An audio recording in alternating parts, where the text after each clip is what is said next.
এইরকম একটা জায়গা থেকে আজকে আমরা এমন সুন্দর একটা ব্যাডমিন্টন খেলার মাঠ বানাবো, সেই সাথে রাতের বেলা ব্যাডমিন্টন খেলার জন্য পারফেক্ট একটা লাইটিং এর ব্যবস্থাও করব। আর সবচাইতে বড় কথা হচ্ছে মাত্র 8 ঘন্টার মধ্যে পুরো মাঠের ভিতরের জায়গাটা পরিষ্কার করে আমরা আমাদের এই মাঠটা কমপ্লিট করেছি। শুধুমাত্র 8 ঘন্টার মধ্যে আমাদের এতগুলা কাজ কমপ্লিট করতে গিয়ে আমাদের কি কি চ্যালেঞ্জ গুলার সম্মুখীন হইতে হয়েছিল এবং সবশেষে মাঠের ফাইনাল লুকটা কিরকম হবে সেটা দেখার জন্য ধৈর্য ধরে পুরো ভিডিওটা দেখতে থাকো।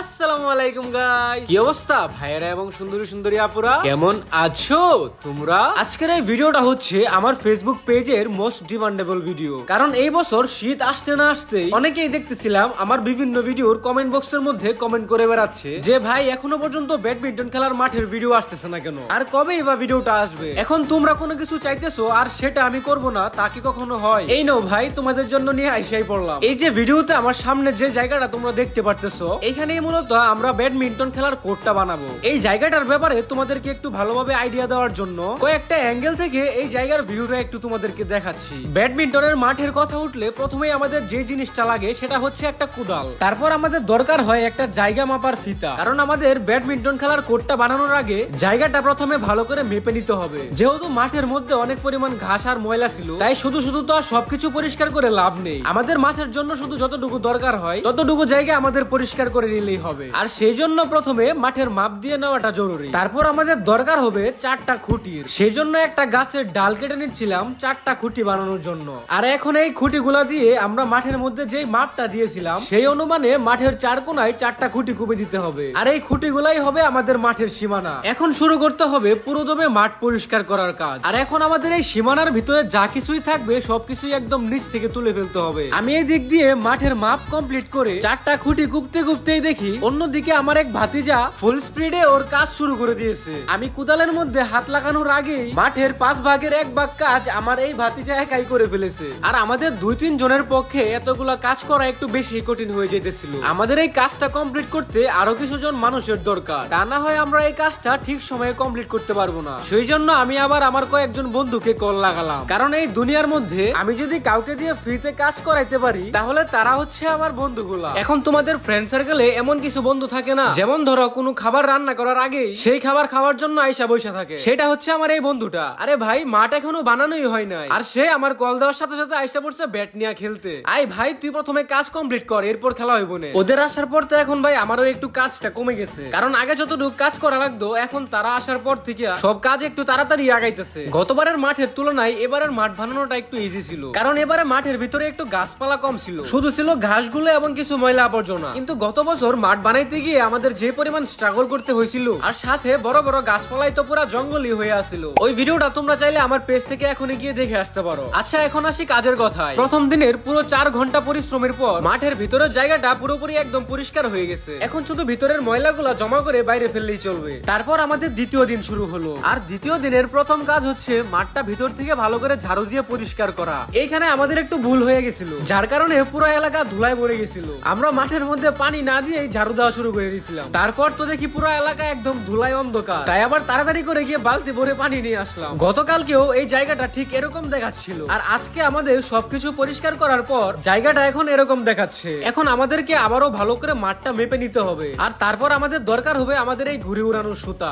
এখন এই সুতাগুলা দিয়ে মাপ দিয়ে মাঠের 4টা কোণা এক সমান করে নিতে হবে। আর মাঠ বানানোর মধ্যে এই জিনিসটাই হচ্ছে সবচেয়ে ভেজালের কাজ। এখন তোমরা এই মুহূর্তে যারা এই ভিডিওটা দেখতেছো, তোমাদের মধ্যে যারা যারা ব্যাডমিন্টন খেলার মাঠ বানাও, তোমরা একটু কমেন্ট করে জানাও তো তোমাদের মাঠের 4টা কোণা কি এক সমান থাকে কিনা। কারণ মাঠ বানাইতে না যতটা পরিশ্রম হয় তার থেকেও বেশি পরিশ্রম হয় এই মাঠের 4টা কোণা সমান করতে গিয়ে। তারপর আমাদের লাগবে এই জিনিসটা, কারণ মাঠের দাগ কাটতে এই জিনিসটা অনেকটা হেল্প করে। আগে আমরা স্টিলের স্কেল গুলা দিয়ে এই জিনিসটা বানাইতাম, এখন তো সেই স্টিলের স্কেল গুলা পাওয়াই যায় না, তাই একটা টিনের লোহা বাকিয়ে নিলেই হয়। যে যে জায়গা দিয়ে আমরা মাঠের দাগ গুলা কাটবো সেই দাগের বরাবর করে আমরা আমাদের এই সুতাগুলা টান টান করে লাগিয়ে দিব।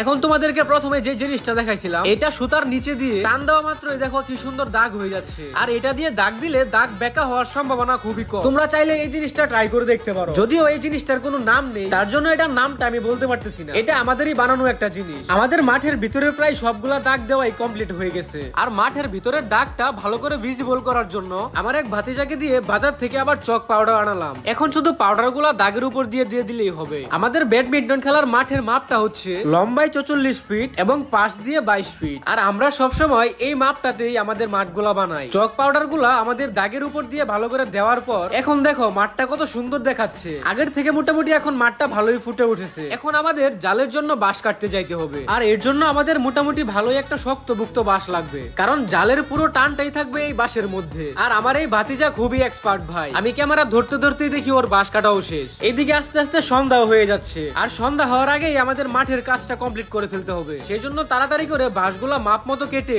মাঠের জন্য রেডি করে ফেলতেছিলাম। জালের বাঁশের জন্য গর্তগুলো একটু বড় করেই করতে হয়, তা না হলে বাঁশের গুঁড়াগুলা খুব সহজেই নড়ে যায়। আর বাঁশটা লাগানোর আগে বাঁশের মাথায় 2টি করে তার কাটা মেরে নিতে হয়, যেটাতে মূলত আমরা নেটের দড়িগুলা বাঁধবো। আমরা মূলত জালের বাঁশের লম্বাটা 5.5 ফুট করে দেই। আর বাঁশগুলা লাগাইতে লাগাইতেই প্রায় সন্ধ্যা হয়ে এসেছে। এখন আমাদের কাজও প্রায় বলতে গেলে সব শেষ। তারপর আমরা আমাদের মাঠের লাইট গুলা নিয়ে আসলাম। লাইট গুলা আমাদের কাছে আগে থেকেই ছিল, আর এগুলা হচ্ছে আমাদের রাত্রিবেলা ক্রিকেট খেলার লাইট। যেহেতু লাইট আমাদের কাছে ছিল তাই লাইট গুলার বাঁশও আমাদের কাছে এক্সট্রা রাখা ছিল। সবগুলা লাইট লাগিয়ে দেওয়ার পর আমাদের মাঠটা দেখো এখন কি পরিমাণ ফর্সা দেখাইতেছে। তারপর আবার আমাদের মাঠের জালটা এনে লাগিয়ে দিলাম। ও আচ্ছা, আরো একটা কথা, তোমরা অনেকেই তো ভিডিও দেখার পর আমার পেজটা তো ঠিকই ফলো করতে ভুলে যাও, আর তাই এবার নেও তোমাদের জন্য ফলো করার কথা লিখিয়ে দিলাম। এখনো আবার কেউ ফলো করার কথা ভুলে যাও না। আর আজকের এই ভিডিওটা আমার যে সুন্দরী আপুগুলো এতক্ষণ ধরে দেখতেছো, আমি জানি তোমরা হয়তো ভিডিওতে একটু বোরই হইছো। তোমাদের জন্য কিন্তু একটা স্পেশাল অফার আছে। তোমরা অনেকেই তো আছো যাদের ব্যাডমিন্টন খেলতে ইচ্ছা করে কিন্তু মাঠের অভাবে খেলতে পারো না। তোমরা আইসা পড়ো আমার এই মাঠের মধ্যে, আমি নিজেও তোমাদের সাথে খেলবো।